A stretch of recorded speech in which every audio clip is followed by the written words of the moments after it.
operatório, né, um terceiro molar pode, ao extrair um terceiro molar, eu posso fraturar uma mandíbula? Com certeza pode, tá?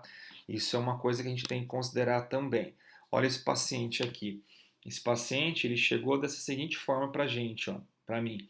Então, o colega ele foi fazer a extração de um terceiro molar nessa região, o cara conseguiu tirar, né? Conseguiu tirar, mas ele também fraturou a mandíbula do paciente, né? Então o problema aqui não foi a remoção, remover ele conseguiu, né? Mas ele também fraturou a mandíbula. Excesso de força, né? Geralmente isso só vai acontecer, tudo bem, existe uma atrofia nessa região, o paciente perdeu todos os dentes aqui há muito tempo, então é uma região de maior atrofia, mas o paciente relatou que o colega colocou forças extremamente excessivas nessa região e não pode, não tem. Exodontia, extração de dentes, tanto de terceiros molares como qualquer um dente, não combina com força. Se nós estamos tendo que aplicar uma força excessiva para tirar um dente, significa que alguma coisa está errada. Tudo bem? Então vamos lá. E aí, né, não tem o que fazer. Essa região posterior, acesso extrabucal, na maioria das vezes. Né? Então aí tem que levar o paciente para centro cirúrgico, anestesia geral. A gente faz uma incisão chamada incisão de Risdon, nessa região de mandíbula. Todo o descolamento, toda a divulsão.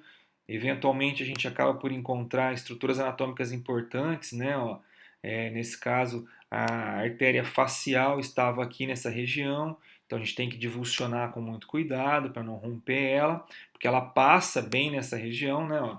A artéria ela está passando bem aqui, bem aonde a gente vai operar. Então é um risco. Olha lá, uma uma fratura considerável provocada pelo ato de tirar um terceiro molar. Então, não tem como fazer isso de forma sem saber o que nós estamos fazendo, né? E aí a gente conseguiu reduzir. Aqui está o alvéolo, né? A gente tem o alvéolo do paciente aqui e aqui uma redução praticamente anatômica certinho onde estava, placa e parafuso e a sutura. Tudo bem, gente? Então, essa foi o acidente aconteceu no transoperatório. Aqui é uma radiografia de controle pós-operatório. Graças a Deus deu tudo certo, né? Agora, complicação no pós-operatório, né? Então, o paciente, de fato, ele precisa fazer uma restrição de dieta. Geralmente, ele precisa fazer, né? Mas não por conta de risco de fratura. É muito raro um paciente fraturar a mandíbula num pós-operatório de terceiro molar, tá? Por quê? Porque nós não removemos tábua óssea lingual na remoção de terceiros molares, né? Nós removemos a região superior, né, oclusal, quando existe retenção óssea oclusal, e no máximo, a tábua óssea vestibular, como eu vou mostrar para vocês daqui a pouco na técnica. Então eu tenho toda a tábua óssea lingual íntegra. Então não é isso que vai fraturar, não é o fato de eu ter tirado um terceiro molar. E existem trabalhos na literatura que comprovam isso, né?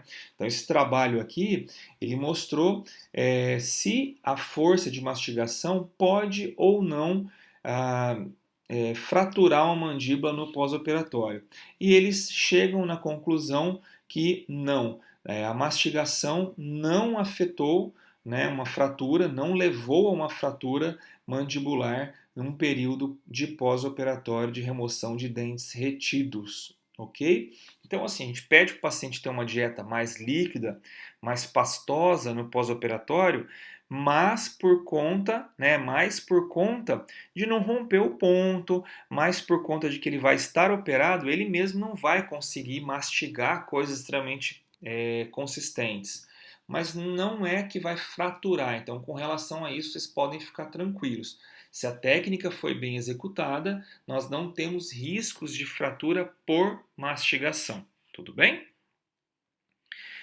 E aqui, para a gente finalizar, né, os fatores de indicação, coisas que também nós não devemos falar para o paciente como forma de convencimento, porque são raros, né? Então, cistos, tumores são extremamente raros, né? Veja, um cisto dentígeno, que é o cisto mais comum associado com dentes retidos, ele pode acontecer 1 a cada 1000 casos de dentes retidos, né? Quando a gente avalia a chance de tumores nessa região, ela cai muito mais, né? A probabilidade de ter um tumor na região de um dente retido, ela é baixíssima.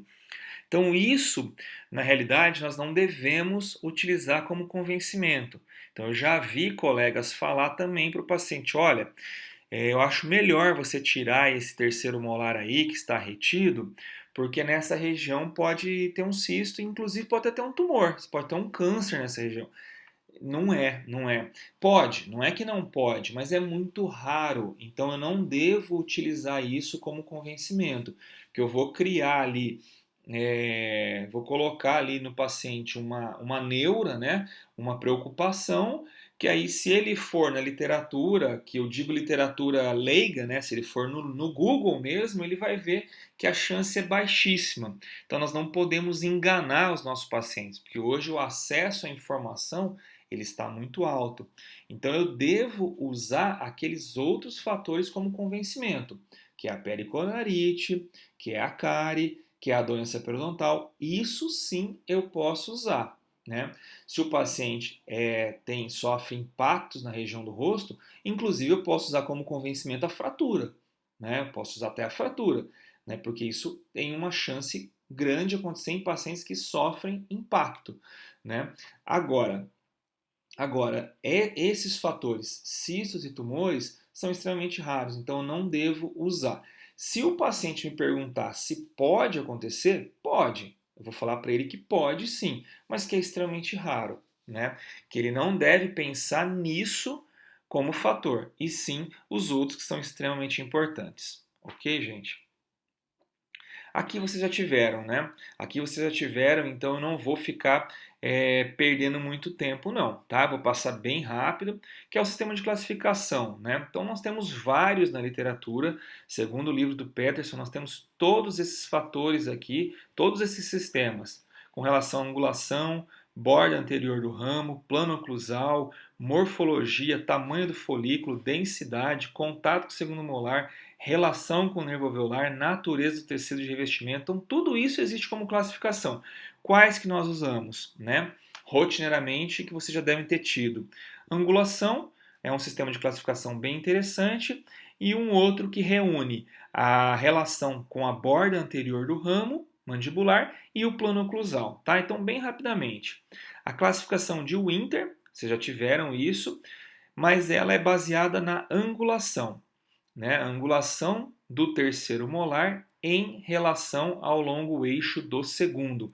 Então eu avalio terceiro molar e avalio o segundo. Esse longo eixo, né, ele vai determinar a classificação de Winter, ok? É o longo eixo deles. Então olha lá. Então eu posso ter dentes mésio, angulares, verticais, horizontais e disto-angulares, ok? Então vamos lá bem rapidamente. Aqui nós temos um dente que, segundo o eixo dele, ele está mesial, mésio-angular, em relação ao longo eixo do segundo, tá? Então é uma posição mésio-angular, ok? Mésio-angular.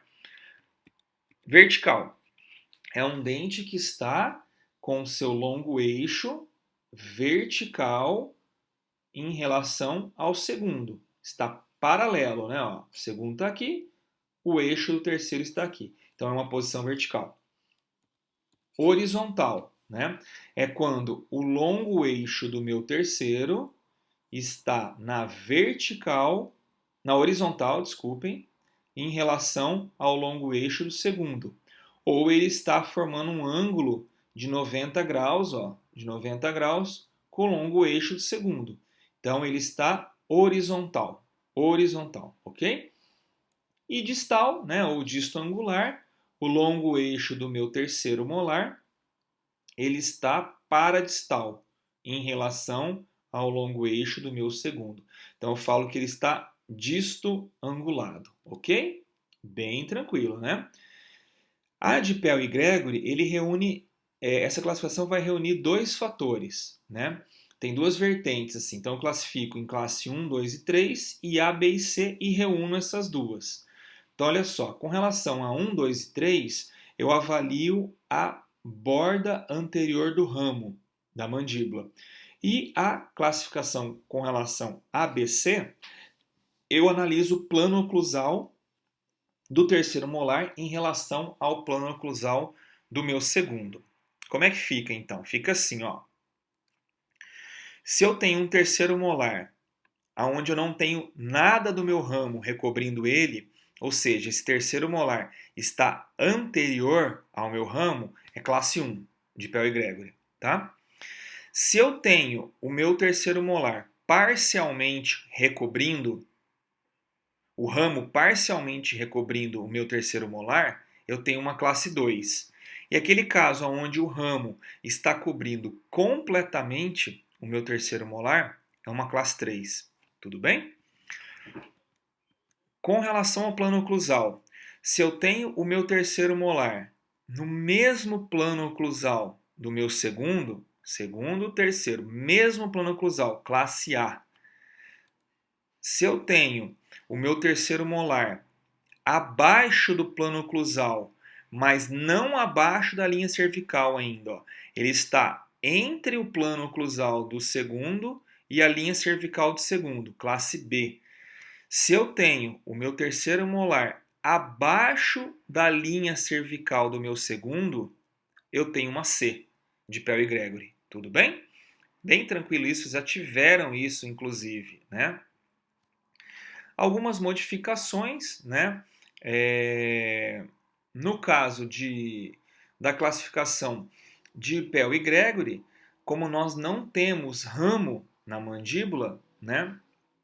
Nós não temos ramo na mandíbula, então nós não teremos classe 1, 2 e 3 na maxila, né? Nós só utilizamos A, B e C, tudo bem? Na maxila. Então olha lá, ó. Então na maxila, com relação ao inter, eu tenho vertical, disto e mésio, tá? E com relação a Pell e Gregory, eu não tenho 1, 2 e 3. Eu só tenho ABC. Não é porque eu não tenho ramo, né? Não tenho ramo. E ele é em relação ao ramo, ok? Então, ABC. Tudo bem até aqui, gente? Então, vamos lá. Passei um pouco rápido a classificação, porque eu sei que vocês já tiveram, né? Então, vamos lá.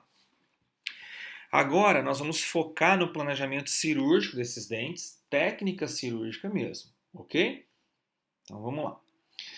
Quando nós analisamos um dente retido, né, segundo Peterson, a gente pode estar diante de várias circunstâncias, né, desde um dente muito fácil de se remover, um dente relativamente sem dificuldade, né, então não é nem muito fácil, mas é tranquilo, e um dente extremamente difícil, né. Então, não dá para a gente subestimar um dente retido, né? Não dá para a gente achar que é uma extração fácil de se fazer. Tá? Eu não posso pensar que ela é uma extração fácil de se fazer. Às vezes é fácil sim, né? Às vezes é uma extração muito tranquila, que às vezes assim é difícil a gente justificar para o paciente o valor até que a gente cobra, né? Aí você tem que dizer que você está cobrando aquele valor porque a sua técnica cirúrgica foi muito boa, né? Que eu já tive situações onde a gente, porque terceiro molar a gente tem que cobrar um pouco mais mesmo, não tem como, né? Não tem como, tem que cobrar um pouquinho mais. E às vezes a gente tira muito rápido, né? A gente acha que vai demorar e tira muito rápido, né? E aí, certa vez, um paciente me questionou, a mãe de um paciente, né? Adolescente, uma jovenzinha adolescente. Poxa, doutor, mas o senhor cobrou tanto, tão caro para tirar esses terceiros molares, né? Porque o paciente sempre acha que o nosso trabalho é caro, né? Mas o senhor tirou tão rápido, né? E a justificativa é, por isso que é caro, né? Porque é rápido. que é rápido, é eficaz, né, a sua filha não sofreu nada, foi muito, muito rápido, né? Então é a justificativa, né? Não dá para você enrolar a cirurgia só para justificar o valor, né? Então isso aí não tem como ser feito. Então vamos lá. Então nós temos como até dar uma expectativa de dificuldade pela radiografia ou pela tomo, né? Tem como? Tem, né? Mas o transoperatório que vai nos dizer, né, se vai ser rápido, se não vai ser difícil ou não. Cirurgia é bem imprevisível. Mas dá para ter uma noção do que nos espera? Dá, através da radiografia e eventualmente da tomografia, né? Então a gente se baseia nos sistemas de classificação para saber o quão difícil vai ser ou não. Então vamos lá. Com relação à classificação de Winter, se a gente olhar a classificação de Winter, quando nós estamos diante de uma posição mesioangular, ela é a mais comum e a mais fácil de ser resolvida. Geralmente esse dente ele sai muito facilmente, a mesioangular, né? É a mais frequente e ainda bem que é a mais fácil de se remover, né? Quando a gente olha a vertical, ela é a segunda mais comum com relação ao Winter e a segunda em dificuldade de remoção. Ela praticamente está pareada, né? Está pareada com a mésio, mas a mésio ainda é considerada um pouco mais fácil, né? Horizontal, ela é muito rara e ela é a terceira em dificuldade de remoção, né? Segundo Peterson. E a disto angular é a mais rara e a mais difícil de ser removida. Tudo bem? Essa é a ideia, né? Dá para a gente se basear nisso, até mesmo para estabelecer o valor da cirurgia, nos nossos honorários? Dá, né? Dá sim. Né? Se você está diante de uma mésio, só por Winter, tá? Depois nós vamos para Pell e Gregory, só analisando o Winter, né? Se eu estou diante de uma mésio, eu quero cobrar um valor um pouco inferior, né, do normal, beleza. Agora, se eu estou diante de uma disto, tem que cobrar bem, não tem o que fazer, porque é uma extração que até para especialista não é fácil não, né? Confesso para vocês que não é uma coisa muito fácil. Claro, a gente vai pegando mão, a gente passa por uma curva de aprendizagem aonde vai ficando cada vez mais fácil, mas é uma extração de respeito, tá? Uma extração de respeito, sim. Quando a gente avalia Pell e Gregory, né? Quando a gente avalia Pell e Gregory, a posição de classe 1, ela é a mais fácil de remover, tá? Ela ocorre em cerca de 22% dos casos. Classe 1, qualquer, pessoal, vamos lá, é aquela aonde o dente está anteriormente ao ramo. Vamos ver se tem alguma pergunta aqui. Vamos lá. Ó, o pessoal está perguntando aqui, gente, se não é carcinogênico. Eu perdi, na verdade, eu perdi o time da pergunta aqui, né? Vamos ver aqui. Thalita, com relação ao que você pergunta? Ah, da água oxigenada, né? Da água oxigenada 10 volumes, se é carcinogênico, foi isso? Acho que era, né?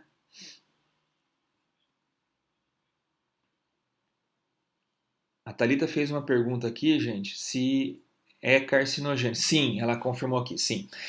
Olha só.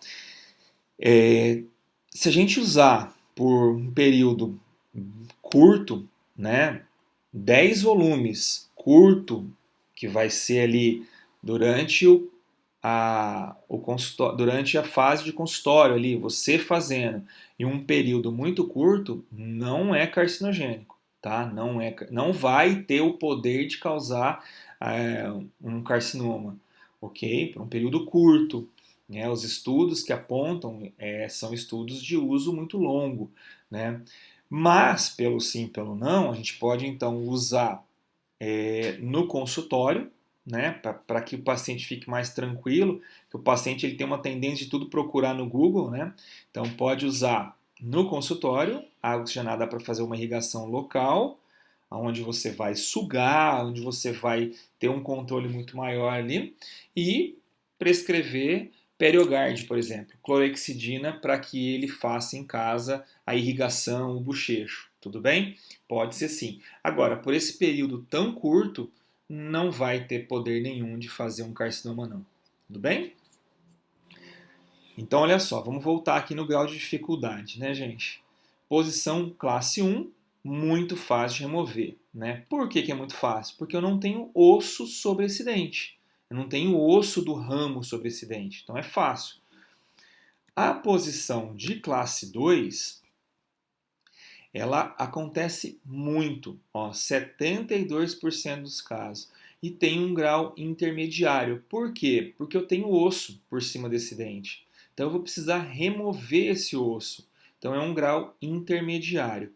E, né, usando a lógica ali, a posição de classe 3, ela é a mais difícil. Quando a gente fala em Winter, né, na classificação de Winter. Ainda bem que ela acontece menos, né? Ela é mais das três posições de 1, 2 e 3, ela é a mais rara, ok? Com relação ao outro sistema de classificação de Perry Gregory, a classe A, ela é a mais fácil, por quê? Porque ela está no plano oclusal do segundo, né? Ocorre bastante também, ó, quase 50% dos casos. A posição de B, de classe B, ela ocorre bastante também e tem um grau de dificuldade intermediário. E a classe C, ela ocorre apenas em 8,7% dos casos e é a mais difícil porque o dente ele está muito para baixo. Para a oclusal dele, né? Para a linha que passa pela oclusal dele estar abaixo da linha cervical do segundo, significa dizer que esse dente está muito para baixo. Se ele está muito para baixo, para eu ter acesso a ele não é muito fácil. Então ela é muito difícil de ser removida, né? Então, a gente comentou, né, com relação a cobrar de acordo com a dificuldade, né? Então dá para fazer isso? Dá, né? É justo, pode ser feito isso, né? Então, qual que seria o dente que a gente teria que cobrar, assim, teoricamente, menos? Se é que vai haver distinção, né, no valor, né? Seria um dente como esse, ó. É um dente mesio-angular de Winter, classe 1A de Perry Gregory. Ele é um dente fácil para remover, né? Um dente que, eventualmente, a gente não precisa nem fazer osteotomia, nada. Ele sai muito facilmente, né? Um grau ali mediano, né? Seria um horizontal 2B, né? Horizontal 2B.